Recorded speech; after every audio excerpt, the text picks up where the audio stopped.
How to make PayPal account. Hey everybody, welcome back to our channel. In today's video I'm going to guide you through the steps on how you can make PayPal account, so make sure to watch the video till the very end.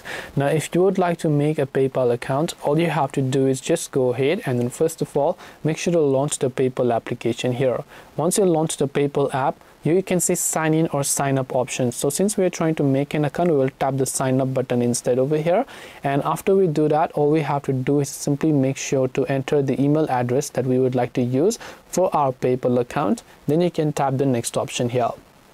Now it will ask us to enter our phone number, so make sure to go ahead and then basically enter our phone number here. Then you can just tap the next option. Then it is going to send a verification code to this OTP number. So once you confirm the verification code that you receive on your mobile number, on the next page it will ask you to create a password, and after you have entered and created your password, you'll be able to go ahead and then basically create your PayPal account. This way you can make PayPal account. Hope this video was very helpful. If you have got any more questions, then feel free to leave them down in the comment section.